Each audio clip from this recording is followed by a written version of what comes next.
विषय हम चर्चा करने वाले हैं। मैं आज सुबह वृंदावन में था और वहाँ पे एक हमारा टीनेजर्स का ग्रुप आया हुआ था। Not exactly teenagers but youngsters. तो उनके साथ भी मैं ये विषय चर्चा कर रहा था। आपके साथ भी चर्चा करने यही इस विषय पर चर्चा करने का प्रयास करेंगे, गुरु परंपरा के विषय के बारे में। तो हमारे शास्त्रों के अंदर, विशेषकर सभी शास्त्रों के अंदर आध्यात्मिक गुरु के जो रोल की बहुत महत्व दिया गया है। आप बोलोगे ये कौन होते हैं, क्या आवश्यकता है? भक्ति तो हमारे और भगवान के बीच का विषय है कि नहीं? और कई बार ऐसे विचारधाराएं दुर्भाग्यवश सिनेमा के अंदर दिखाई भी जाती हैं। और विशेषकर जब हम देखते हैं कि कलयुग के अंदर कुछ ऐसे तथाकथित ढोंगी गुरु भी, कुछ ढोंगी लोग भी हैं जो गुरु का पद दायित्व ग्रहण करते हैं, लेकिन उस दायित्व को ठीक प्रकार से नहीं निभाते और कुछ अनैतिक कार्य करते हैं। तो फिर हमें भी लगता है कि भाई शायद सारे गुरु या सारे साधु क्या होते हैं, ढोंगी होते हैं, पाखंडी होते हैं। तो लेकिन चाहे कोई कुछ गुरु, कुछ साधु ढोंगी निकले चाहें, बट इसका मतलब ये नहीं है कि सारे गुरु, सारे ढोंगी क्या, सारे जो साधु हैं वो क्या होंगे, ढोंगी ही होंगे। तो जैसे आप देखिए, हम जीवन में सफल होने के लिए हम सबको टीचर की, मार्गदर्शक की आवश्यकता होती है। आप देखिए कोई क्रिकेट टीम होती है, फुटबॉल की टीम होती है, सब में क्या होते हैं, कोच होते हैं। ऐसे देखोगे जब तो खास है, कोच का कोई खास नाम नहीं होता, दिखाई भी नहीं पड़ता अगर वैसे देखा जाए खेल में खेलता हुआ, लेकिन उसका रोल महत्वपूर्ण होता है या नहीं होता है। बिहाइंड द सीन जो प्लेयर्स को बारीकी से प्रशिक्षण देने में, उनकी स्ट्रेंथ क्या है, उनकी वीकनेस क्या है, कैसे अटैक करना है, कैसे डिफेंड करना है, तो कोच एक बहुत महत्वपूर्ण भूमिका निभाते हैं। ऐसे ही आप देखेंगे हमारे एजुकेशन सिस्टम में हम सब ने ट्यूशन्स लिए थे, कोचिंग इंस्टीट्यूट्स गए थे, इत्यादि इत्यादि। क्यों? क्योंकि हमें आगे किसी पर्टिकुलर विषय के अंदर जो है स्पेशलाइजेशन करना था, सीखना था, है ना। हालांकि किताबें हैं हमारे पास में, इवन तो देयर यूट्यूब लेक्चर्स भी होंगे, but still we all need, किसी भी सब्जेक्ट के अंदर, ज़्यादातर सब्जेक्ट के अंदर हमें इनफॉर्मल या फॉर्मल टीचिंग, कोचिंग की आवश्यकता होती है। किसी किसी विषय में हो सकता है माता पिता से मिले, किसी में टीचर्स से मिले, किसी में हो सकता है यूट्यूब वीडियोस के द्वारा मिले, किसी में बुक्स के द्वारा भी मिले, पर ज़्यादातर केस के अंदर आप देखेंगे हमें किसी न किसी व्यक्ति की आवश्यकता होती है। तो वैसे ही आध्यात्मिक जीवन के अंदर, in spiritual life also we need a spiritual coach, basically a spiritual guide, a spiritual mentor, है ना। और ये हर कोई नहीं मेंटर बन सकता। जैसे अभी यहाँ लिखा हो तो लाइफ कोच और क्या क्या लिख दिया था आपने, but that is not a fact, है ना, लाइक दैट। अभी हम भी कोचिंग ले रहे हैं लाइक दैट, लेकिन जो सीखा है वो सिखाने का आगे प्रयास कर रहे हैं। ये each one teach one being taught by one, है कि नहीं। So we are still student, but at the same time जब कोई स्टूडेंट कोई लेसन किसी और स्टूडेंट को पढ़ाता है तो क्या होता है, वो और अच्छा सीखता है ना। A teacher learns twice. तो ऐसे ही आध्यात्मिक जीवन जीने के लिए भी, आध्यात्मिक प्रगति करने के लिए भी एक फॉर्मल कोचिंग, टीचिंग की भी, बहुत सिस्टमैटिक टीचिंग की आवश्यकता है। और इसीलिए गुरु की बहुत महत्वपूर्ण भूमिका है। श्रीमद् भगवद गीता आपने अगर पढ़ी होगी और उसकी भूमिका जानते रहेंगे तो आप देखोगे जब पहला अध्याय होता है, उस पहले अध्याय में कौन बात कर रहा है? पहले धृतराष्ट्र ने क्वेश्चन पूछा, फिर संजय सब कुछ बता रहे हैं, और बैटलफील्ड का जो सीन है, दृश्य, उसका डिस्क्रिप्शन किसको कर रहे हैं? धृतराष्ट्र को कर रहे हैं। और धृतराष्ट्र को डिस्क्रिप्शन देते हुए क्या कहते हैं? अर्जुन ने कृष्ण को क्या कहा? हे कृष्ण, हे मधुसूदन, मेरे रथ को क्या करो? रथम स्थापय में सेनयोर उभयोर मध्य रथम स्थापय में च्युत, कि आप दोनों सेनाओं के बीच में मेरे रथ को खड़ा करो, मैं देखना चाहता हूँ। और देखने के बाद अर्जुन क्या कहने लगे? मैं तो युद्ध ही नहीं करूँगा, है ना। और कई अनेक कारण देने लगे, और भगवान क्या कर रहे थे? आराम से सुन रहे थे, है ना, और मुस्कुरा भी रहे थे। ठीक है अर्जुन। और जब अर्जुन पूरा, जितने रीज़न देते गए, अर्जुन पूरी तरह जब बिविल्डर्ड हो गए, किंकर्तव्य विमूढ़ हो गए, इनडिसिसिव हो गए कि मैं कोई डिसीजन नहीं बना पा रहा हूँ, श्री कृष्ण तब भी हंस रहे थे, मुस्कुरा रहे थे। He was smiling. लेकिन फिर अर्जुन ने क्या कहा? अर्जुन ने फाइनली हाथ जोड़े, और चाहे श्री कृष्ण उनके मित्र की भूमिका निभा रहे थे, लेकिन फाइनली वो क्या किया, उन्होंने उनके शरणागत हुए। बोले अब मित्रता खत्म, अब आप कौन है? मेरे गुरु हैं। कार्पण्य दोषोपहत स्वभावः पृच्छामि त्वां धर्म सम्मूढ़ चेतः यत् श्रेयस्यात् निश्चितं ब्रूहि तन्मे शिष्यस्ते हम शादि मां त्वां प्रपन्नम। वो बोल रहे हैं कि हे कृष्ण, आप मेरा मार्गदर्शन कीजिए, अब से मैं आपका शिष्य हूँ, मैं आपके शरणागत हूँ। जब अर्जुन ने शरणागति ली तो श्री कृष्ण ने फिर क्या किया? गुरु की भूमिका ली, और उसके बाद भगवान ने उसके 3 श्लोकों के बाद में बोलना शुरू किया। और पहले श्लोक में अर्जुन को क्या बोला? शाबाशी दी अर्जुन, वेल डन? नहीं, गुरु ने क्या किया? पहले श्लोक के अंदर अर्जुन को कमी निकाली उनकी। क्या कमी निकाली? अशोच्यानन्वशोचस्तम प्रज्ञावादांश भाषसे गतासु न गतासुंश्च नानुशोचन्ति पंडिता। अर्जुन, बातें तो बहुत बड़ी बड़ी लर्नेड पर्सन की तरह कर रहे हो, पंडित की तरह कर रहे हो, जैसे बहुत विद्वान व्यक्ति हो, लेकिन कार्य तुम्हारे मैच नहीं कर रहे हैं। बोलते ना, कथनी और करनी, वो दोनों मैच नहीं कर रहे हैं। क्यों? क्योंकि विद्वान लोग तो इस शरीर जो चला गया है या कोई जीवित है उसके लिए न अनुशोचन्ति, शोक नहीं करते हैं। अशोच्यान अन्वशोचस्तम। लेकिन अर्जुन, तुम तो जो क्या कर रहे हो, इस शरीर के लिए शोक कर रहे हो। तो तुम विद्वान की तरह, बातें तो बहुत बड़ा बड़ा उपदेश देना बहुत आसान है, वो तुम दे रहे हो, लेकिन काम तुम्हारे विद्वान जैसे नहीं है ना। तो मतलब एक जो तोता होता है ना, तो तोते को आप मान लीजिए, प्रभुपाद जी कहते थे कि आप तोते से जप करा सकते हो, नहीं करा सकते हो? तोता रट्टा लगा सकता है, आप बोलोगे राम राम तो राम राम बोलेगा, हरे कृष्णा सीख जाएगा, लेकिन जब उसकी गर्दन कोई बिल्ली पकड़ेगी आकर के तो क्या बोलेगा? तब वो राम राम नहीं बोलेगा, तब वो अपने तोते की भाषा में, जो भी भाषा होती है उसकी, उसी में चिल्लाएगा वो।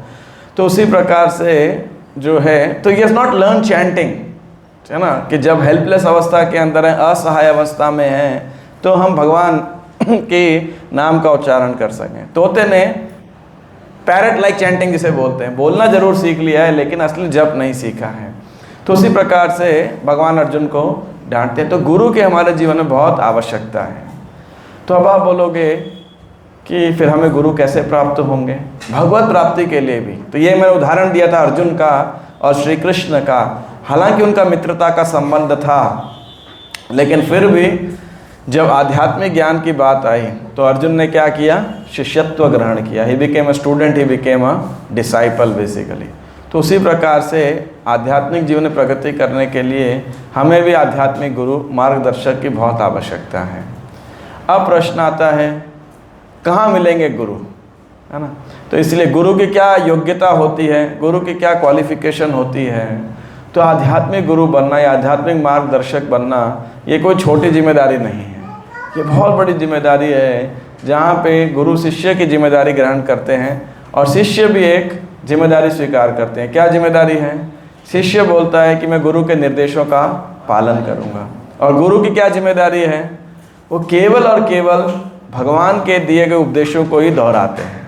उनका अपना कोई सेल्फिश एजेंडा नहीं होता है, स्वार्थी एजेंडा नहीं होता है। जैसे कोई ग्लास होता है, जो आईना नहीं, मतलब खिड़की जैसे रहती है, शीशा रहता है, और वो आईना जो ग्लास है वो जब साफ होता है तो क्या होता है? आप उसके आर पार क्लियरली देख पाते हो। तो इसीलिए वो ट्रांसपेरेंट वाया मीडिया। तो गुरु जो है एक ट्रांसपेरेंट वाया मीडिया है शिष्य और भगवान के बीच के अंदर, कि गुरु के माध्यम से भगवान शिष्य को देख सके और शिष्य भगवान को देख सके बेसिकली।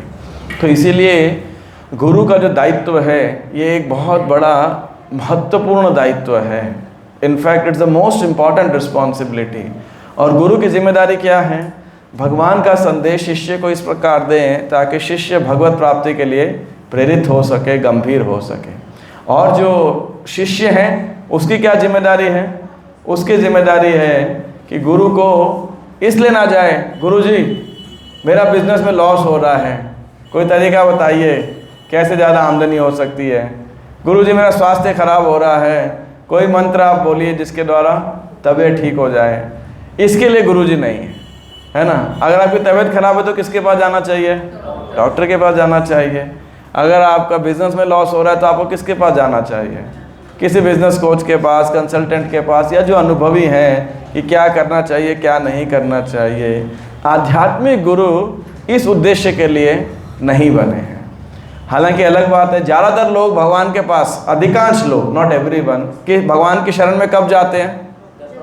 जब जीवन में दुख आता है। ज़्यादातर, I mean not everybody. Krishna भी गीता में कह रहे हैं 4 प्रकार के लोग आते हैं, अर्थ जिज्ञासु अर्थार्थी ज्ञानी च भरतर्षभ, जिनमें से एक हैं आर्थ, यानी जो ये समस्या संकट जब जीवन में आता है तो भगवान के शरण में आते हैं। तो इसीलिए यदि कोई संकट में भी गुरु की शरण में जाता है तो गुरु जी उसे क्या बोलेंगे कि आप ये मंत्र का जाप करो पैसा आ जाएगा। प्रामाणिक गुरु क्या बोलेंगे उसे?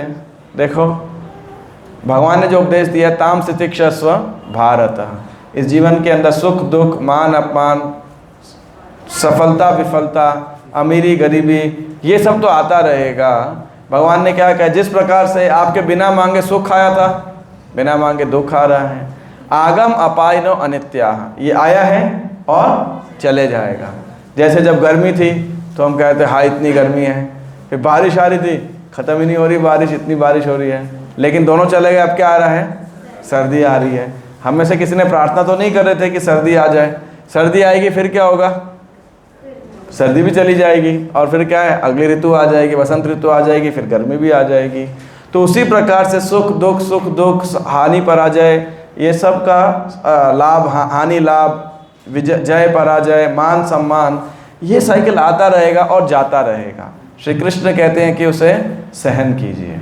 और किस प्रकार प्रयास करना है शास्त्रों के अनुसार, हो सकता है वो कुछ उपदेश भी दें, हो सकता है कुछ मार्गदर्शन भी करें, लेकिन आध्यात्मिक गुरु केवल इस भौतिक संपन्नता के लिए जो है अप्रोच करना, ये आध्यात्मिक गुरु के लिए नहीं है बेसिकली। तो इसीलिए एक शिष्य और गुरु दोनों को प्रामाणिक होना चाहिए। अब आप बोलोगे हमें कहाँ से मिलेंगे प्रामाणिक गुरु? क्या प्रामाणिक गुरु का क्या नित्य सिद्ध होना जरूरी है कि कोई आसमान से टपका होगा या भगवान के वैकुंठ लोक से ही आया होगा? क्या ऐसा जरूरी है या नहीं है? क्या कहते हैं आप सब? नहीं। हाँ जी, सर्वश्रेष्ठ है यदि कोई भगवान का पार्षद ही गुरु हो। ये सबसे बेस्ट है, क्योंकि जिसने भगवान को देखा है, जिसने भगवान को अनुभव किया है, तो वो अगर हमें प्राप्त हो सके तो ये सर्वश्रेष्ठ है। लेकिन सदैव हर व्यक्ति को ऐसा सौभाग्य नहीं प्राप्त होता है।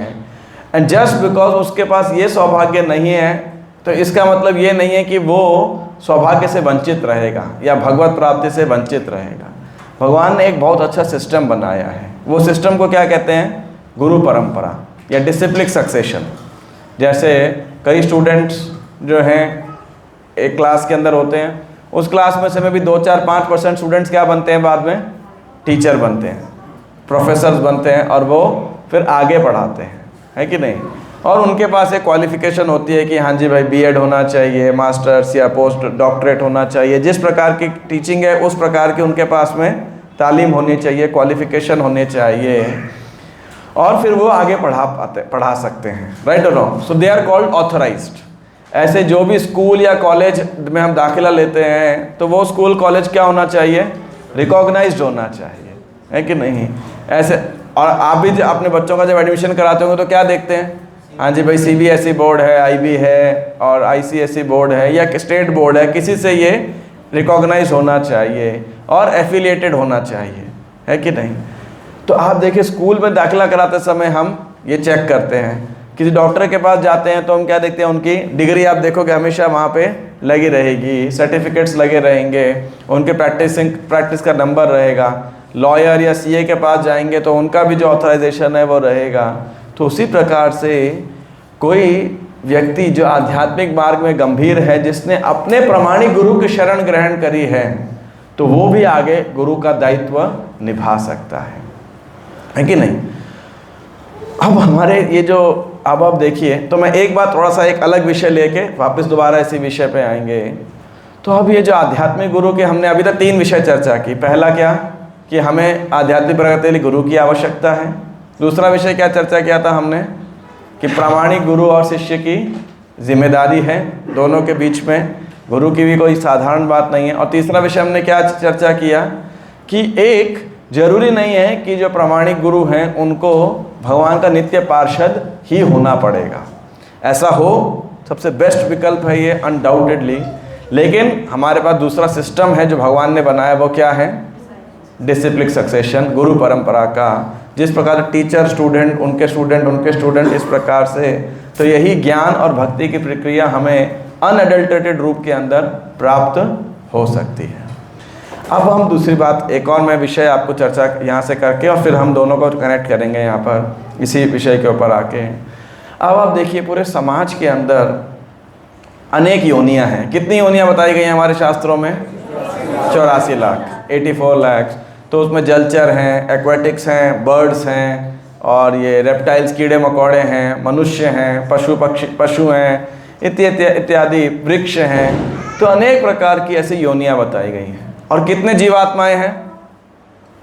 जीवात्माएं तो इनफाइनाइट, असंख्य जीवात्माएं हैं। इनमें से मनुष्य कितने हैं? 4 तो योनियां हैं। अगर आप उन जीवात्माओं में जिनके पास मनुष्य शरीर है वो कितने हैं? हाँ नहीं, मतलब गिने चुने हैं ना। कंपेयर टू आप देखिए इस कमरे में हम कितने होंगे? लगभग 40 होंगे। अब मच्छर कितने होंगे? छिपकलियाँ कितनी होगी? तो कहने का मतलब है अनेक जीवात्माओं में कुछ ही होंगे जिनको मनुष्य शरीर प्राप्त हुआ है। ठीक बात है कि नहीं? मनुष्य शरीर प्राप्त होने के बाद भी उसमें से बहुत सारे ऐसे होंगे जो कि सिविलाइज्ड नहीं हैं, असभ्य हैं, जैसे कोई जंगल में रह रहे नोमैड्स हैं एट्सेट्रा। अब उन सभ्य लोगों में भी लेट्स से 50% लोग सभ्य हैं, 50% आर अनसिविलाइज्ड। टेक्निकल भाषा में उसे आर्य और अनार्य बोला जाता है।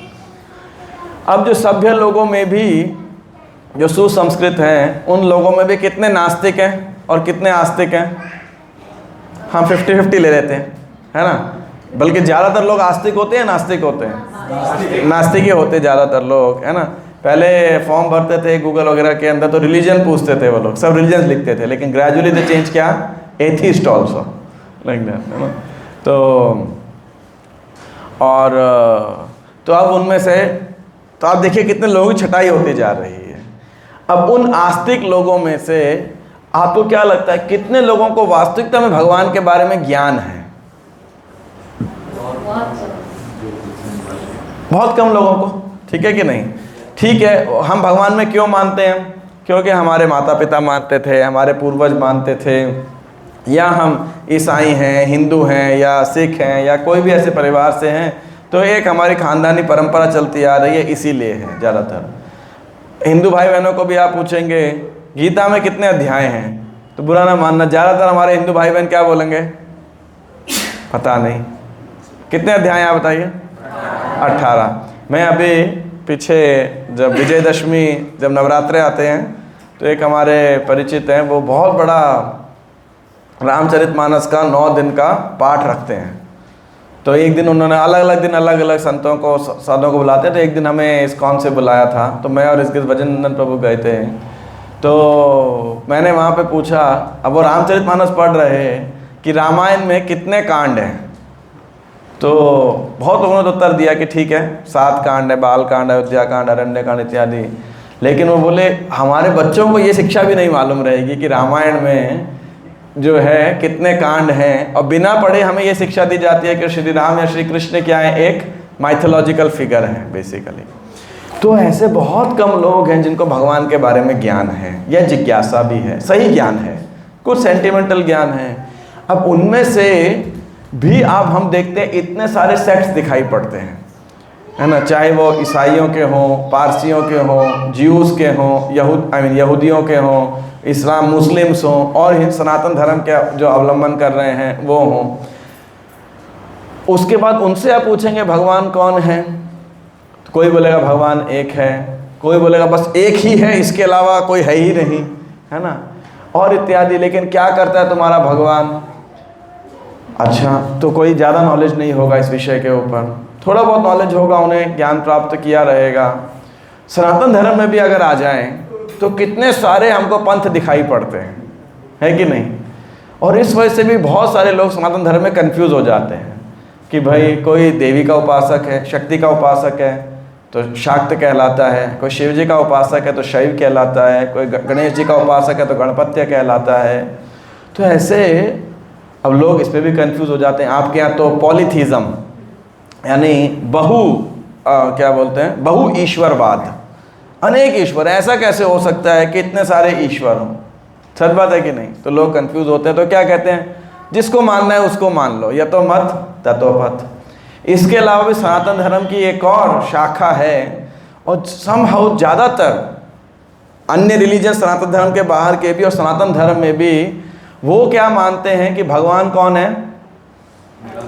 भगवान निराकार हैं, भगवान एक निराकार रूप है। क्यों ऐसा मानते हैं?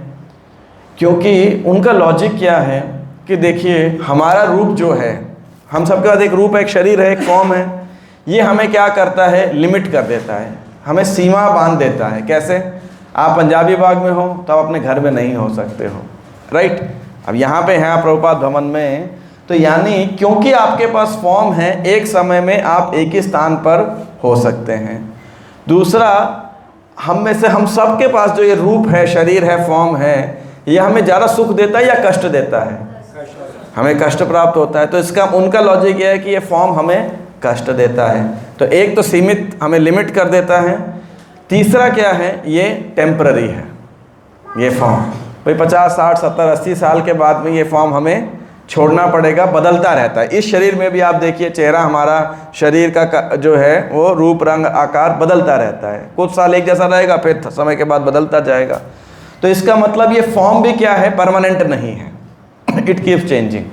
तो उनका कहना है, देखो, अगर ईश्वर की फॉर्म है तो वो उन्हें लिमिट कर देगी, वो उन्हें कष्ट देगी, और वो फॉर्म भी परमानेंट नहीं होगी।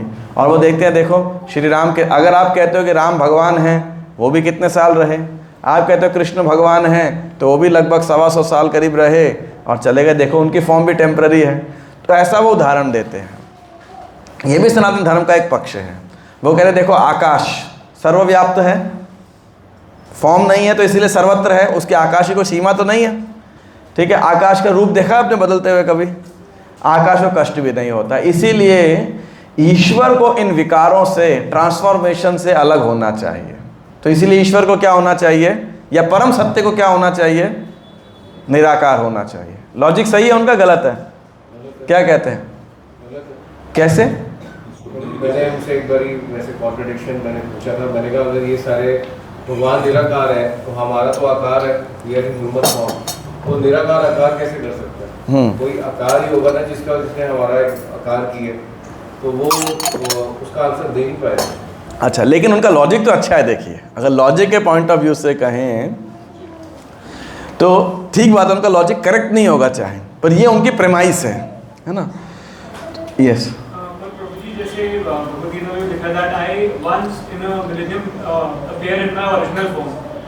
तो ओरिजिनल फॉर्म तो फिर आकार फॉर्म में हुई ना, क्योंकि वो अगर ओरिजिनल फॉर्म है तो फिर वो आकार फॉर्म होगा। अब मैं इसी, आप दोनों, आपने और जिन्होंने भी उत्तर दे रहे थे या देना चाहते थे, थोड़ी देर के होल्ड कीजिएगा कि ये भगवान के आकार रूप की साकार रूप की जो जानकारी है, ये कितनी रेयर है। मैं यही सिद्ध करना चाहता था कि अधिकांशतः लोग इस दुनिया में यही मानते हैं कि भगवान क्या है? निराकार है, या इस विषय पे चर्चा ही नहीं करना चाहेंगे। जिसको मान लो, all roads lead to Rome, basically जो भी रास्ता पकड़ लो। हालांकि हम यहाँ से रास्ता पकड़ेंगे तो कोई रास्ता आजादपुर जाएगा और कोई नारायणा जाएगा, है ना? जब दो अलग अलग रास्ता लेंगे तो अलग अलग गति होगी, लेकिन लोग ऐसा मानते हैं। तो ये जो निराकार की जो रूप की जो कह सकते हो उपासना है, कह लीजिए, या बिलीफ है, जो मत है, अधिकांश लोग यही मानते हैं, है ना? और बाय एंड लार्ज मेजॉरिटी ये होती है, क्योंकि उनके लिए मानना कि ईश्वर एक व्यक्ति है, भगवान है, ये बड़ा मुश्किल है इसको समझ पाना। अच्छा, अगर व्यक्ति हैं तो वो कैसे व्यक्ति हैं? अच्छा, अब जो वैष्णविज्म है या डिवोटीज़ हैं, जो पर्सनलिस्ट है, राधे जो साकारवादी हैं, वो जानते हैं कि भगवान का क्या है? एक स्पिरिचुअल फॉर्म भी है। हमारा फॉर्म हमें क्यों सीमित मानता है, सीमित कर देता है, दुख देता है, ये टेम्पररी है, क्योंकि ये एक मटेरियल फॉर्म है। पंच महाभूत का बना हुआ पृथ्वी जल अग्नि वायु आकाश, लेकिन भगवान का रूप कैसा है? सच्चित आनंद। तो इसीलिए वो अपरिवर्तनशील है। लेकिन इस बात को समझ पाना वो सबके लिए बहुत मुश्किल है, अधिकांश लोगों के लिए बहुत मुश्किल है। और इसके बाद में अब हम आ जाते हैं साकारवादियों के ऊपर भी। जब हम साकारवादियों की बात करते हैं तो उनमें फिर बहुत सारे देवी देवता भगवान आ जाते हैं। अब हम आ जाते हैं उनमें भी कुछ एक गिने। तो आप देखिए कहाँ इतनी सारी योनियों में मनुष्य, उसमें से सिविलाइज अनसिविलाइज, सिविलाइज में से आस्तिक और नास्तिक, एथीस्ट और थीस्ट, उनमें से भी जो है भगवान को सही में जानने वाले या मानने वाले, जिज्ञासा रखने वाले, उसमें आ जाते हैं फिर साकारवादी, निराकारवादी। अब हम साकारवादियों पे हैं। तो देखिए कितने सारे लोग फिल्टर होते जा रहे हैं। अब साकारवादी भी जो हैं, जो सनातन धर्म का अवलंबन करते हैं, जो फॉलो करते हैं, उनमें भी बहुत सारे देवी देवता हैं। उनमें भी हम आ जाते हैं, शैवाइट्स अलग हैं, और जो गणेश जी के उपासक करने वाले वो हैं, शाक्त अलग हैं, और एक वैष्णव या कार्ष्णम उनमें आ जाते हैं। तो वो और छोटे हो गए, ठीक है। अब जो विष्णु की या कृष्ण भगवान की उपासना करने वाले हैं, वो भी अनेक रूपों के अंदर भगवान की या अनेक भावों के अंदर भगवान की उपासना करते हैं। तो कई चतुर्भुज विष्णु के, नारायण की उपासना करेंगे, शांताकारम भुजंग शयनम पद्मनाभम सुरेशम विश्वाधारम, क्या है, गगन सदृशम मेघवर्णम शुभांगम लक्ष्मीकांतम कमल नयनम योगिभिर ज्ञान गम्यम वंदे विष्णु भव भय हरम सर्वलोकैकनाथम। तो वो है कि भगवान चतुर्भुज नारायण के रूप के अंदर हैं। भगवान एक व्यक्ति हैं, मानते हैं, लेकिन भगवान तो बहुत महान व्यक्ति हैं, है ना, और इसी महानता में उनकी उपासना करते हैं। तो ऐसे अनेक जो सेक्ट हैं इसी के अंदर रहेंगे। तो उनका ये भाव है भगवान के प्रति कि भगवान एक व्यक्ति हैं, भगवान लीला करते हैं, लेकिन भगवान बहुत महानतम व्यक्ति हैं, हम उनके क्या हैं, बहुत ही तुच्छ दास हैं, और इसीलिए ऑ एंड रेवरेंस में, ऐश्वर्य में उपासना करते हैं। अब उन्हीं वैष्णवों के अंदर जो है, जो ये कृष्ण के उपासक भी जो हैं, कई चतुर्भुज रूप के अंदर, जैसे बालाजी हैं तिरुपति के अंदर, या उडुपी कृष्ण हैं, तो ये चतुर्भुज रूप के अंदर उनकी उपासना की जाती है, ऐश्वर्य भाव के अंदर। लेकिन जो गौड़ीय वैष्णव हैं, बेसिकली जिस धारा से हम हैं, या ब्रज वैष्णव, ब्रज के जो लोग हैं, वो क्या वर्शिप करते हैं भगवान की? उनको आप बोलोगे कि कृष्ण भगवान हैं, बोलेंगे ये क्या बात है, कृष्ण कौन भगवान है ना। जो कृष्ण के सखा हैं वो क्या बोलते हैं, ये भगवान है ना। ये तो कल तो मुझे उठा नहीं पा रहा था, है ना, गेम में मेरे से हार गया था खेल कूद के अंदर। अब ऐसा ये लड़का क्या कर रहा है, गाय चरा रहा है। आप अगर कृष्णा बुक पढ़ेंगे, अगर आपने पढ़ी होगी, तो यशोदा माई को कभी लगता था कि उनका लड़का भगवान है? क्या लगता था, ये तो मेरा बेटा है कि नहीं। तो जब दामोदर लीला हुई थी, कृष्ण को बांध दिया था यशोदा माता ने, तो अभी अभी यशोदा माता ने देखा क्या कि इतना रस्सी बांधने का कोशिश किया, लेकिन नहीं बांध पाई। नमस्तेस्तु दामने स्फुरदीप्ति दामने त्वदीयो दरायाथ विश्वस्य धामने। जिनके पूरा उदर के अंदर विश्व है, उनको क्या बांध लेंगी यशोदा माई? पूरे विश्व को बांधने में कितनी रस्सी चाहिए आप बताइए? सारे विश्व की रस्सी खत्म, कम पड़ जाएगी। लेकिन फाइनली जब भगवान बंध गए, तो बलराम जी को पता लगा कि कन्हैया को बांध दिया है। तो आए एकदम, बलराम गुस्से वाले हैं, तो बोले किसने बांध दिया कन्हैया को, अभी बताओ। तो सब बच्चे तो डरे हुए थे, तो उधर से छुप छुप के देख रहे थे। तो वो कन्हैया के पास आए, किसने मारा तुमको? तो अब वो रो रहा था कन्हैया। तो बोला जिसने बांधा बताओ, अभी मैं उसको सजा दे के आता हूँ। तो बोला यशोदा माई ने बांधा है। बलराम जी चुप करके पीछे चले गए, यशोदा माई के पास गए, बड़े क्रोध में बोले, मैया जानते हो कौन है ये, कौन है ये? कह रहे ये विष्णु है स्वयं, जो अनंत शेष के ऊपर लेटते हैं। ये नरसिंह है, जिन्होंने हिरण्यकशिपु का वध किया था। यही रामचंद्र जिसने रावण कुंभकर्ण का वध किया था। बोले अच्छा, ये नरसिंह है। जब रात को बिल्ली रोती है तो मेरी गोद में आके दुबक जाता है, ये तुम्हारा नरसिंह है। और ये राम वराह नरसिंह है, तो तुम कौन है? मुझे नहीं जानते आप? मैं अनंत शेष हूँ, मैं ही लक्ष्मण हूँ। यशोदा माई ने वही छड़ी निकाली जो कृष्ण को लेके भागी थी। बोली सारे अवतार मेरे घर में लेके आने थे क्या, है ना? तो अब ये बात अगर आप किसी को बताएंगे कि देखो हमारा भगवान ऐसे डरा हुआ है, बंधा हुआ है, मक्खन चोरी करता है, लेकिन ये क्या, ऐसा थोड़ी भगवान ऐसे कार्य करता है कभी क्या। क्योंकि भगवान की भगवत्ता के बिल्कुल ये विपरीत है। भगवान एक व्यक्ति हो सकते हैं और व्यक्ति के समान ही आदान प्रदान कर सकते हैं, इसको समझ पाना असंभव है ना। भगवान से ऐसा पर्सनल रेसिप्रोकेशन, इसीलिए ब्रज, जब हम वृंदावन जाते हैं, ब्रज में जाते हैं, इस बार तो आप में से कितने लोग मायापुर जा रहे हैं? अब में से कुछ भक्त लोग मायापुर जा रहे हैं, लेकिन जब वृंदावन जाते हैं तो ब्रज भक्ति, ब्रज के अंदर भाव क्या रहता है कि ये लड़का है, कुछ सुपर नेचुरल पावर है, इसके दैवी शक्तियाँ हैं इसके पास में, बाकी तो हमारे जैसा ही है ना।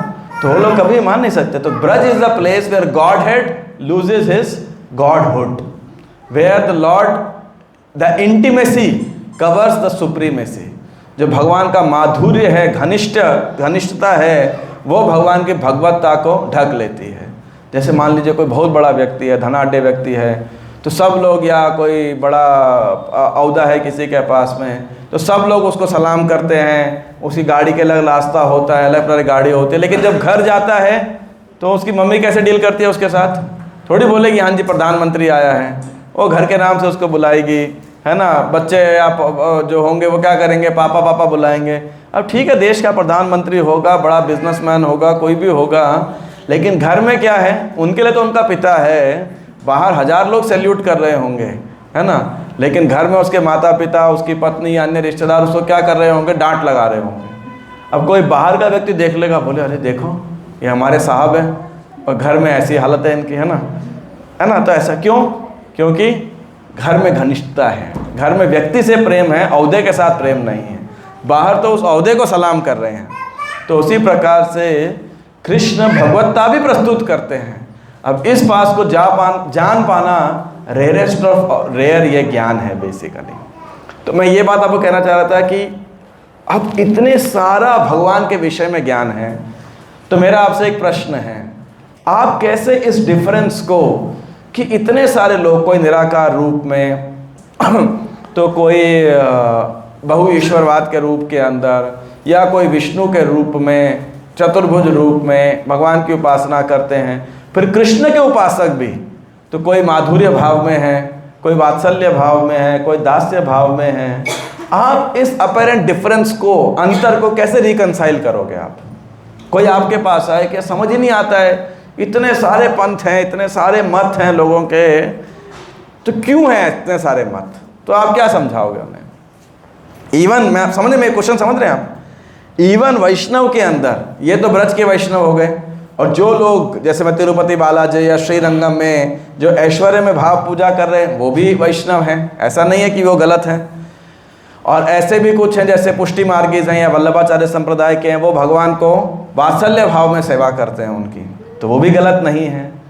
तो इतने सारे मत हैं, क्यों हैं? आप कैसे इसको, इस डिफरेंस को कैसे रिकंसाइल करेंगे कि तुम्हारे कृष्ण भक्ति में इतने प्रकार हैं? इसको कैसे समझाओगे आप?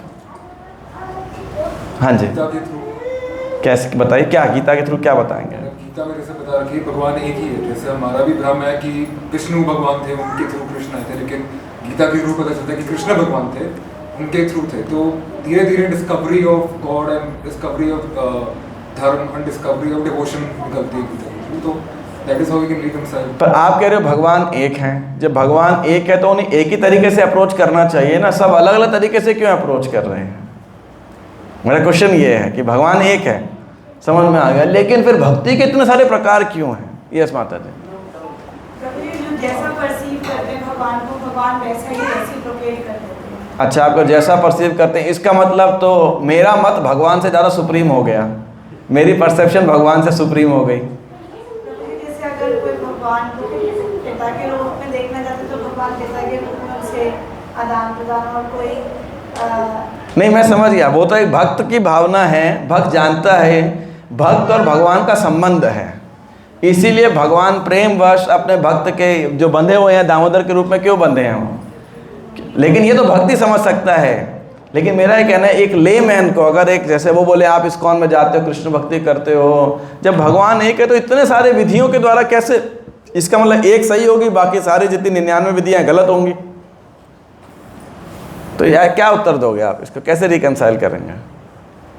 भगवान एक है लेकिन उनके अवतार कई। नहीं, मैं तो कह रहा हूँ वही कृष्ण है ना, वही एक ही कृष्ण है। उनको भी इतने विविध रूपों के अंदर उनकी या विविध माध्यमों से विविध भावों में उनकी पूजा की जाती है, सेवा की जाती है, उपासना की जाती है।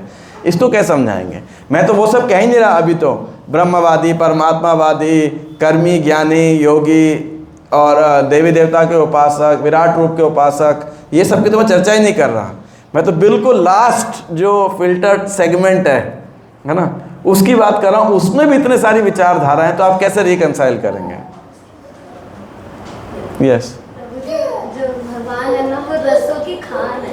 मतलब उनको अलग अलग रस में प्रदान करना अच्छा लगता है। जो जैसे मतलब माता जी ने जैसे बोला टेक्निकल टर्म्स में, अगर मैं उसको लेने में कहूँगी, जैसे वो देखता है तो भगवान के हिसाब से, जैसे ब्रज में बेटे की मानते हैं तो बेटे के हिसाब से। ये तो आप भक्त हैं इसीलिए इस बात को मानते हैं।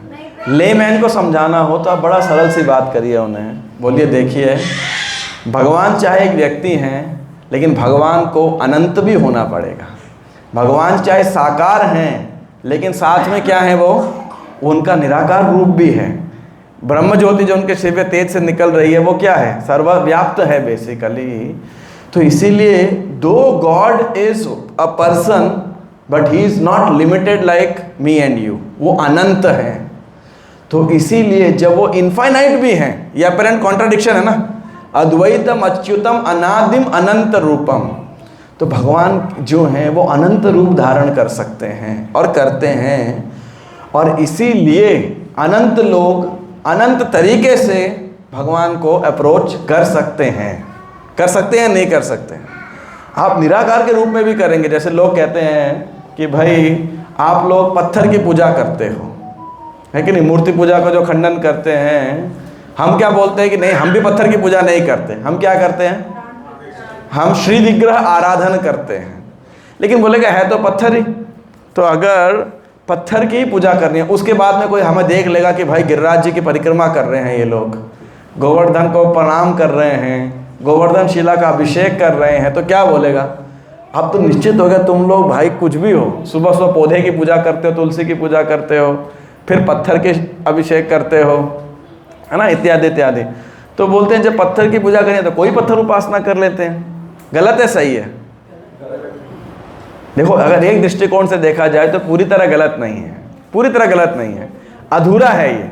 भगवान तो पत्थर में है या नहीं है? है, लेकिन वो पत्थर भगवान नहीं।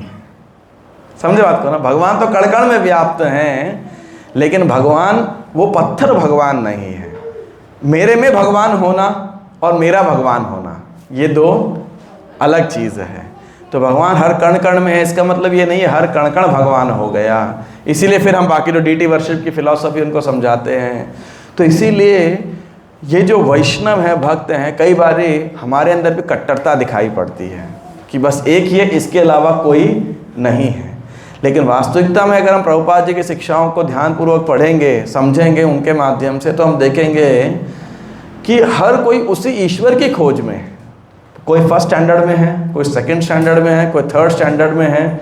और जो गौड़ीय वैष्णव टीचिंग कि भगवान एक व्यक्ति हैं, उनके साथ एक व्यक्ति का संबंध हो सकता है, पिता पुत्र प्रेमी पति बच्चे का संतान का, तो ये टॉप मोस्ट नॉलेज है, या कह सकते हो जो मोस्ट हाईएस्ट नॉलेज जिसे आप कह सकते हैं, मोस्ट कॉन्फिडेंशियल नॉलेज है, वो ये है बेसिकली।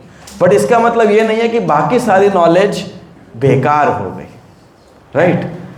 बट फर्स्ट का बच्चा आगे क्या होगा, सेकंड में आएगा, सेकंड वाला थर्ड में आएगा, पीएचडी का आएगा। नॉर्मली कई धर्माचार्यों के अंदर, इंक्लूडिंग समटाइम इस्कॉन डिवोटीज के अंदर, एक टेंडेंसी हमें प्राप्त होती है। वो क्या है कि सिर्फ हमारा ही मार्ग सही है, अन्य सब क्या है, गलत है। लेकिन जिस प्रकार से आप देखिए, तो इसीलिए संप्रदाय कई हो सकते हैं, है ना, लेकिन संप्रदाय के साथ एक और टर्म है, उसे बोलते हैं अपसंप्रदाय। यानी जैसे डॉक्टर होते हैं, ऑथराइज्ड डॉक्टर, और साथ में क्या मिलते हैं हमें, क्वैक्स, नीम हकीम खतराए जान, है कि नहीं? ऐसे भी कई लोग होते हैं जो दवाइयाँ दे रहे होते हैं, लोगों को प्रिस्क्राइब कर रहे होते हैं, लेकिन ऑथराइज्ड नहीं होते, उनके पास प्रॉपर डिग्री नहीं होती है कि नहीं होते? ऐसे संसार में कई झोला छाप इस प्रकार के रहते हैं। उसी प्रकार से एक तो है संप्रदाय और एक है जो उससे डेविएंट्स हैं, जो उससे पथभ्रष्ट हो चुके हैं बेसिकली। तो इसीलिए जैसे जैसे हम भक्ति में परिपक्व होते हैं तो हम देख पाते हैं कि ये दूसरे पंथ के लोग, चाहे वो सनातन धर्मी हो या जिनको हम विधर्मी बोलते हैं कभी कभी, तो शायद ये भी उसी भगवान की उपासना कर रहे हैं जिनकी मैं उपासना कर रहा हूँ, लेकिन किसी दूसरे रूप में, किसी दूसरे कॉन्सेप्शन से कर रहे हैं। लेकिन एक तो ये तो वो हो गए जो सही में धर्म का मार्ग का फॉलो कर रहे हैं, तो अलग अलग स्टेजेस पे डिवोशन के हो सकते हैं। और दूसरे हैं अपसंप्रदाय। अपसंप्रदाय मतलब डेविएंट्स बेसिकली, जो कुछ गलत ही मार्ग अपना रहे हैं। तो जैसे कि जब ब्रिटिशर्स भारत आए थे तो स्टार्टिंग उन्होंने कहाँ से किया था? ब्रिटिशर्स ने भारत में एंट्री कहाँ से किया था? बंगाल से, मूलतः बंगाल। उस समय तो वेस्ट बंगाल ईस्ट बंगाल था नहीं, ऐसा मतलब एक ही बंगाल था। जब वो बंगाल में आए तो आप सोचिए, एक अंग्रेज व्यक्ति जब आए और भारत को स्टडी किया तो उन्होंने दो प्रकार के धर्म बहुत प्रचलित देखे वहाँ पर। एक धर्म सबसे ज़्यादा ये कलकत्ता बंगाल में क्या होता है? दुर्गा पूजा। अब दुर्गा देवी कैसे हैं? जीभ निकाल करके, अस्त्र शस्त्र ले करके, महिषासुर मर्दिनी शेर के ऊपर बैठी हुई, और उनको क्या भोग लगा रहे हैं लोग? मांस जो है भैंस को काट करके, बकरा काट करके भोग लगा रहे हैं। तो देखिए भाई, ये कैसा धर्म है? इतना घासली, इतना घोर। और दूसरा क्या वहाँ पे रैम्पेंट था? उन्होंने देखा वैष्णव। अब ये वैष्णविज्म के नाम पे कुछ गलत लोगों ने क्या चालू कर दिया? वो देखा यार कृष्ण की पूजा कर रहे हैं, ये तो इतना इमोरल गॉड है, अनैतिक भगवान है, ये तो अनैतिक कार्य करता है। और उनके फॉलोवर भी क्या कर रहे हैं? ये लोग भी अपनी अपनी रासलीलाएं मना रहे हैं। ऐसा होने लग गया था, इतना हो गया था कि ठाकुर भक्ति विनोद के समय में वैष्णविज्म, गौड़ीय वैष्णविज्म, जो कि जिसको हम आज इतना हाईएस्ट नॉलेज है, वो क्या है? बन गया था, it became a sex religion basically. तो ब्रिटिशर्स जब आए तो देखा उन्होंने, एक इतना तमोगुणी रिलीजन है और एक इतना अनैतिक रिलीजन है। तो अब आप भी आकर जा कर के देखेंगे, ज़्यादातर अगर लोग ये होंगे, एक तरफ पशु बलि दे रहे हैं और एक तरफ अनैतिक कार्य कर रहे हैं, तो आपका धर्म में विश्वास रहेगा? नहीं रहेगा। अब देखिए, उस परिस्थिति में बंगाल में कौन जन्म लिए थे? पहले भक्ति विनोद ठाकुर, फिर भक्ति सिद्धांत सरस्वती ठाकुर। और इन्होंने हमें बताया कि क्या, कई अपनी लेखनियों से, कि क्या सही संप्रदाय क्या है और क्या अपसंप्रदाय भी है। तो 13 प्रकार के अपसंप्रदाय, डेविएंट सेक्ट्स, ये भगवान के उपासक नहीं हैं, ये भगवान के दिखते भगवान के उपासक जैसे हैं, लेकिन इनका उद्देश्य क्या है? स्वयं भगवान बनना या एंजॉय करना बेसिकली, धर्म के नाम पे अनैतिक कार्य करना। आप समझ रहे बात को ना? तो ये कहते हैं अपसंप्रदाय। तो ये हमारे भगवान की पूजा नहीं कर रहे। तो इसीलिए एक तो है सही परंपरा का ज्ञान होना, जिसमें कई सारी परंपराएं हो सकती हैं। क्यों? क्योंकि भगवान अनंत है। लेकिन साथ में दूसरा है, उसको बोलते हैं परमत खंडन। एक है स्वमत स्थापना, मतलब एस्टेब्लिशिंग द राइट फिलॉसफी, और दूसरा क्या है? रिफ्यूटिंग द इनकरेक्ट फिलॉसफीज। परमत खंडन, नो दूसरा मत, उसको लॉजिकली खंडन करना। तो भक्ति विनोद ठाकुर ने अपने लेखों के द्वारा बड़ा खंडन किया। जैसे उड़ीसा के अंदर आपने कहानी सुनी होगी, जब आप मायापुर जाएंगे तो भक्ति विनोद ठाकुर के घर भी जाएंगे। उड़ीसा में जगन्नाथपुरी का मजिस्ट्रेट बनाया था उनको, और वहाँ पे क्या था? एक व्यक्ति था, उसका नाम क्या था? ऋषिकेशन। और वो क्या कहता था? मैं कौन हूँ? मैं विष्णु का अवतार हूँ। और बड़ी योग सिद्धि थी उसके पास में। कोई आता था, उसको हाथ लगाता था, बीमारी दूर हो जाती थी, उसकी सिद्धि प्राप्त थी उसको। लेकिन कहता था मैं विष्णु हूँ। और साथ में थोड़ा थोड़ा दूर गांव में, एक गांव में ब्रह्मा जी भी रहते थे उसके दोस्त, और एक में शिव जी भी रहते थे, महेश। अब बोला हम त्रिदेव हैं, है कि नहीं? तो भक्ति विनोद ठाकुर बोले ऐसा कैसे होता है? अवतार के सिम्टम्स होते हैं। और जैसे ही भक्ति विनोद ठाकुर गए, अभी सामने भी नहीं आए थे, वो बोला केदारनाथ दत्त बाबू, बोलो पहली बार मिला फिर भी नाम बता दिया पूरा। तो बोले देखो मैं विष्णु हूँ, तो मेरी उपासना करो। तो सब उससे थोड़ा केदारनाथ दत्त भक्ति विनोद ठाकुर ने वार्तालाप किया। लेकिन बाद में उसने बोला देखो ये जगन्नाथ जिसको तुम मंदिर में पूजा करो तो लकड़ी का है, असली जगन्नाथ विष्णु तो मैं हूँ। अब भक्ति विनोद ठाकुर बोले ये जालसाजी है। फिर उसको अरेस्ट करने गए। तो बहुत लंबा कहानी है, आप जाएंगे भक्त मायापुर में तो इस कहानी को सुनेंगे। तो ये क्या है? ये संप्रदाय नहीं है। देखो स्वयं विष्णु ब्रह्मा महेश बनने का प्रयास कर रहा है जब उसके लायक नहीं है, तो इसको क्या बोला जाता है? अपसंप्रदाय, डेविएंट सेक्ट्स। और ये केवल सनातन धर्म में नहीं, हर रिलीजन के अंदर आप देखेंगे there are a right path and there are people who are following the wrong path. Just wait, I just want to conclude, उसके बाद आप मेरे से प्रश्न पूछ लीजिएगा। तो ऐसा नहीं है कि सनातन धर्म या वैष्णविज्म में भी अपसिद्धांत नहीं थे या अपसंप्रदाय या लोगों ने नहीं चालू किए थे। और ये सारी रिलीजियस हिस्ट्रीज में आप देखेंगे जो सही ज्ञान से डेविएंट हो करके किसी और उद्देश्य से उन्होंने चालू किए। तो भक्तिविनोद ठाकुर ने इसका खंडन किया और बाद में प्रभुपाद जी के जो गुरु हैं भक्ति सिद्धांत ठाकुर ने, उन्होंने भी इसका खंडन किया और सही वैष्णव सिद्धांत को जो चैतन्य महाप्रभु ने प्रस्तुत किया था स्थापित किया। और उसका प्रचार प्रसार किसने किया? ऐसी भक्तिवेदांत स्वामी श्रील प्रभुपाद ने, और पूरे विश्व में लेकर के गए। तभी आज हमको क्लैरिटी है। क्या क्लैरिटी है? बीड बैग में हाथ डालना है और हरे कृष्णा कृष्ण कृष्ण हरे हरे, हरे राम राम राम हरे हरे, इसका जप करना है।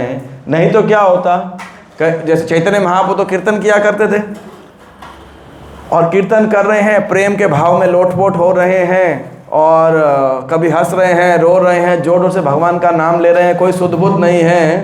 तो आज इस कक्षा में कोई इधर गिरा पड़ा होता, कोई उधर गिरा पड़ा होता, कोई कृष्ण कृष्ण कह रहा होता, कोई रो रहा होता, कोई हंस रहा होता, और कोई साधारण व्यक्ति मान लो बोलता कि आज की क्लास में आइए तो देखता है ये तो महापागल लोग हैं सारे के सारे, है कि नहीं।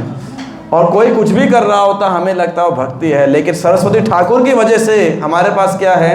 स्टैंडर्ड SOP जिसे हम बोलते हैं ना, स्टैंडर्ड भक्ति का प्रोसेस है हमारे पास में कि हाँ जी भाई सुबह उठना है, ये प्रार्थना करनी है, इन प्रार्थनाओं के पीछे ये भाव है, ये श्री विग्रह है, ये हमारा सिद्धांत है, ये 16 माला का हरे कृष्ण महामंत्र का हमें जप करना है। हरे कृष्ण महामंत्र का अर्थ क्या है कि हे भगवान की शक्ति, हमें सर्व आकर्षक कृष्ण आनंद के सागर श्री राम की सेवा में आप लगाइए, बेसिकली है ना। हम उसमें सेवा मांग रहे हैं तो हमें अर्थ भी पता है, प्रोसेस भी पता है और प्रोसेस के पीछे कॉन्शियसनेस भी पता है और कैसे करना है। आप देखिए तभी वर्ल्ड बैंक के जो ऑफिसर्स हैं वो तो पूरे विश्व में घूमे, तो वो आए बोले आप जैसी ऑर्गेनाइज संस्था तो हमारी भी नहीं है, इतनी standardise, not organise I will say. बोले आपके स्वामी जी जीनियस हैं। तो हमें ऐसी तारीफ सुन करके हमें तो लगता है बहुत सारे फ्लॉज हैं मैनेजमेंट में, ऑर्गेनाइजेशन में। तो हमारे भक्त ने गौरांग ने पूछा उनसे आप ये कैसे कह सकते हो? बोला I travel all over the world in different time zones, लेकिन सब जगह आई सॉ 4:30 बजे 4:30 इन द मॉर्निंग पुजारी आएगा, वही धोती कुर्ता पहने, देखिए ड्रेस कोड भी सेम है, उसका वही हेयर स्टाइल होगा, वही तिलक होगा सर्वत्र, और वही 3 बार शंख बजाएगा और उसके बाद दर्शन खुलेगा और आप एक ही सॉन्ग गाओगे हमेशा हर जगह। Such standardisation across the different nations, across different cultures, across different time zone, it is impossible, you know. Your swami is a genius, he is not telling from spiritual point of view. वो तो सिर्फ एक किस प्रकार से भक्ति का इतना स्टैंडर्डाइजेशन उन्होंने करके हमें प्रस्तुत कर दिया। तो कहने का यहाँ पे ये भाव था कि एक तरफ हम प्रामाणिक परंपरा की चर्चा कर रहे थे, दूसरी तरफ जो मैंने चर्चा की थी वो ये था कि संप्रदाय हैं और अनेक संप्रदाय हो सकते हैं और उनमें अलग अलग लेवल तक ईश्वर को या भगवान को परम सत्य का अप्रोच करने के स्तर हो सकते हैं, राइट। जैसे मैंने फर्स्ट स्टैंडर्ड में कोई है, सेकेंड स्टैंडर्ड में कोई है। तो ऐसा भी नहीं है कि सारे कॉलेजेस पोस्ट ग्रेजुएशन देते हैं, डॉक्टरेट्स देते हैं, राइट। कोई अंडर ग्रेजुएशन, कोई डिप्लोमा कॉलेजेस होते हैं। तो उसी प्रकार से भगवान क्योंकि अनंत हैं, उनकी रियलाइजेशंस अलग अलग स्तर तक हो सकती हैं। तो अलग अलग संप्रदाय, जो सही संप्रदाय हैं, वो भगवान के भी उस स्तर तक रियलाइजेशन तक आपको ज्ञान दे सकते हैं। लेकिन टॉप मोस्ट ज्ञान क्या है? वो है भगवान का एक व्यक्ति होना। लेकिन जैसे अनऑथोराइज्ड या फेक कॉलेजेस, टीचर्स, डॉक्टर्स होते हैं, उसी प्रकार से धर्म के पथ पर भी डेविएशंस या अपसंप्रदाय, अपसिद्धांत वो भी रहते हैं। तो इसीलिए जो पहली इस पूरी बात का सारांश यहाँ पे ये था कि हमें सही मार्ग को जानना और साथ में गलत मार्ग को जानना भी, और उस सही मार्ग के भी, विशेषकर भक्ति के मार्ग में जब हम आते हैं तो उसमें भी अलग अलग ग्रेडेशंस हो सकते हैं, ताकि कोई व्यक्ति मान लीजिए सेकंड स्टैंडर्ड में भगवान की पूजा कर रहा है, मान लीजिए वो ये भी निराकार सोच करके भगवान की पूजा कर रहा है, तो हमें उसको डायरेक्टली क्रिटिसाइज ना करके उसको वहाँ से अपलिफ्ट करना चाहिए कि भगवान निराकार भी हैं और साथ में क्या है, भगवान साकार भी होने चाहिए, राइट। और ये लेकिन जो हमें नॉलेज प्राप्त है, ये ज्ञान प्राप्त है कि भगवान एक व्यक्ति हैं, रादर भगवान एक वो व्यक्ति है, पूर्ण पुरुषोत्तम भगवान हैं, जो कि भगवत्ता दिखाते हैं, श्री कृष्ण के रूप में, श्री राम के रूप में आदान प्रदान कर सकते हैं। इस टॉप मोस्ट नॉलेज का हमें सौभाग्य प्राप्त करना चाहिए। और कैसे कर सकते हैं, इसको हम इंग्लिश में बोलते हैं फिडेलिटी टू आवर गुरु परंपरा, लॉयल्टी, या स्वामी क्या बोलते हैं सर, निष्ठा, है ना। तो इसीलिए जिस संप्रदाय में हम हैं उसमें हमें बड़ी निष्ठा होनी चाहिए। जैसे मायापुर भी जाएंगे, वृंदावन भी जाएंगे, अन्यत्र भी जाएंगे, तो हो सकता है कई विधियां दिखें, कई मार्ग दिखें, कई भाव दिखें, और वो सही भी हों। मैं अभी अपसंप्रदायों की बात नहीं कर रहा, अभी तो प्रामाणिक संप्रदायों के अंदर, लेकिन हमारी स्वामी निष्ठा क्या है, फिडेलिटी क्या है, अपनी गुरु परंपरा के प्रति, है कि नहीं। ये नहीं कि हम कि दूसरे बन जाएंगे अपना तिलक बदल देंगे। प्रामाणिक वैष्णव संप्रदाय में भी अलग तिलक होता है, उसका अलग अर्थ होता है, वो उसको फॉलो कर रहे हैं, हम अपने संप्रदाय को फॉलो करेंगे, राइट। इसका मतलब ये नहीं वो गलत है या हम गलत हैं, ऐसा नहीं करना है हमको। लेकिन साथ साथ इसीलिए हिज डिवाइन ग्रेस ऐसी भक्तिवेदांत स्वामी प्रभुपाद निश्चित रूप से उनके कार्यकलाप से आप देख सकते हैं कि वो एक प्रामाणिक संत हैं, प्रामाणिक आचार्य हैं, जो कृष्ण भक्ति को विदेश के अंदर लेके गए, है ना, और वहाँ के परिवेश के अनुसार उन्होंने इस भक्ति को प्रस्तुत किया। भागवत का सिद्धांत है धर्म देश काल विभागवित। जैसे अब मान लीजिए जहाँ पे अभी भारतवर्ष में तो आज से 30-40 साल 50 साल पहले कोई पिज़्ज़ा पास्ता नहीं खाता था, है कि नहीं। लेकिन जब प्रभुपाद जी विदेश गए तो देखा लोगों को तो वही खाने की आदत है। टिपिकली अगर हम भारतीय हैं तो भगवान को क्या भोग लगाया जाएगा, भाई दाल चावल रोटी सब्जी मिष्ठान इत्यादि। लेकिन प्रभुपाद जी जब देखा लोग वही खाते हैं तो उन्होंने क्या कहा, ठीक है वेजिटेरियन होना चाहिए, पिज़्ज़ा भोग लगा दो भगवान को चाहे, राइट। क्यों, भगवान को जो अर्पण करने की भावना है वो महत्वपूर्ण है। अब कई हमारे जो हिंदू भाई बहन थे वो क्रिटिसाइज करते थे, देखो ये क्या स्वामी जी ने चर्च बना दिया, चर्च को मंदिर बना दिया, है कि नहीं, इसमें गुंबद कहाँ है, वो क्या बोलते हैं शिखर कहाँ है, कलश कहाँ है, या भगवान पूर्वमुखी नहीं है, कहीं भी किसी भी दिशा में आपने भगवान को बैठा दिया। लेकिन मूल भाव क्या था, कृष्ण भक्ति का प्रचार। अगर हम इन ट्रेडिशंस में चले जाएंगे तो कभी भक्ति हो ही नहीं पाएगी। तो प्रभुपाद बस सारग्राही उस एसेंस को कैसे प्रस्तुत किया जाए, और ये प्रस्तुत करना एक बहुत बड़ी कला है। तो इसीलिए श्रीला प्रभुपाद विशेषकर हम इस्कॉन के भक्तों के लिए, जो मैंने चर्चा की थी प्रामाणिक गुरु, तो और भी संप्रदाय में हमें प्रामाणिक परंपरा से गुरु प्रामाणिक गुरु प्राप्त हो सकते हैं, लेकिन हमें श्रीला प्रभुपाद की शिक्षाओं को समझने का प्रयास करना चाहिए। ये सौभाग्य कि हमें यह ज्ञान प्राप्त है। Let us be very chaste to Srila Prabhupada teachings. Basically उन टीचिंग्स को प्रभुपाद के ग्रंथों के माध्यम से हम समझने का प्रयास करें, सिद्धांत को सही प्रकार से समझें, पढ़ें और समझें, और फिर दूसरों को प्रस्तुत कर सकें। और श्रीला प्रभुपाद जो हैं, इसलिए इस्कॉन के सारे भक्तों के लिए क्या हैं, प्री एमिनेंट शिक्षा गुरु, पूर्व निर्धारित शिक्षा गुरु बेसिकली। यानी अंतर्राष्ट्रीय कृष्ण भावनामृत संघ में जितने भी आने वाले गुरु प्रचारक शिक्षक या मार्गदर्शक होंगे, वो क्या प्रस्तुत करेंगे, केवल भक्तिवेदांत स्वामी प्रभुपाद की शिक्षाओं को ही आगे बोलेंगे, है कि नहीं। हमारा अपना कुछ कंकॉक्टेड नहीं है, ये गुरु परंपरा का ज्ञान है बेसिकली। तो इसीलिए जो प्रभुपाद की अंतर्राष्ट्रीय कृष्ण भावना संघ में जो पोजीशन है, हमें उनके शिक्षाओं के साथ में बड़ी दृढ़ता के साथ जुड़ना चाहिए। जो उन्होंने हमें शिक्षा दी, जो सिद्धांत प्रस्तुत किया, हालांकि दूसरे सिद्धांतों के प्रति हमें जब तक हम पूरी तरह न जाने, हमें कट्टरवाद नहीं अपनाना चाहिए, प्रयास करना चाहिए। ऐसा लॉजिक में हम चर्चा कर सकते हैं, लेकिन ऐसा ना करें कि लोगों में लड़ाई झगड़ा हो जाए, है ना। चर्चा होना एक बात है और सिद्धांतों की चर्चा होना, लेकिन मनमुटाव हो जाना, वाद विवाद हो जाना उसी विषय के ऊपर, तो वो इतना उचित नहीं है। उससे हम लोगों में गलत इंप्रेशन भी कई बारी छोड़ देते हैं। तो आप सब वक्त जो इस्कॉन से जुड़े हैं, आपने सौभाग्य कि हमें सबको विचार करना चाहिए कि ये शिक्षा टॉप मोस्ट नॉलेज कि भगवान एक व्यक्ति हैं और भक्तों के प्रेम के वशीभूत हो जाते हैं, it is not a cheap knowledge. ये कोई और पूरे फिलोसॉफी के साथ जहाँ पे ये बात होती है तो लोग भगवान को बड़े सहजता से ले लेते हैं, इसलिए उनको सहजिया बोला जाता है, they take him very cheaply, है ना। तो हमें चीपली भी नहीं लेना है। एट द सेम टाइम जो टॉप मोस्ट भगवान के साथ संबंध हो सकता है वो हमारा ध्येय है, that is our goal basically. So we are grounded at the same time having the top most highest possible ambitions basically. और हाइएस्ट एम्बिशन क्या है? वो है कि भगवान स्वयं कहते हैं कि मैं अपने भक्त की भक्ति से क्या हो जाता हूँ? नियंत्रित हो जाता हूँ, है ना।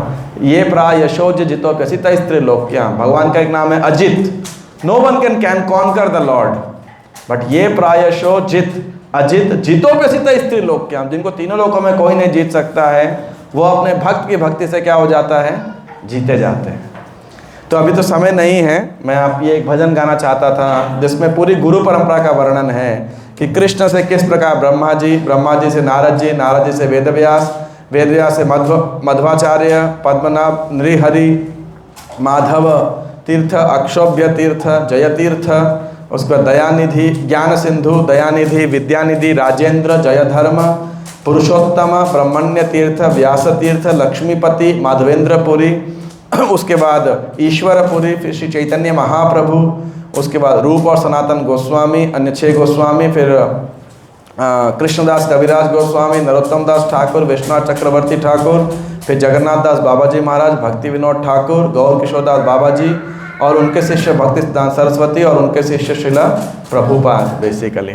तो श्रीला प्रभुपाद इस परंपरा के 32वें आचार्य हैं और अंतर्राष्ट्रीय श्री कृष्ण भावना संघ में आज भी और आने वाले जितने भी सैकड़ों साल तक अंतर्राष्ट्रीय कृष्ण भावना संघ रहेगा, तब तक श्रीला प्रभुपाद इसके प्री एमिनेंट शिक्षा गुरु हैं। तो इसीलिए हम सबको शिक्षा का पालन करना चाहिए। अभी समय का अभाव है, इसीलिए मैं इस भजन को नहीं गाने वाला।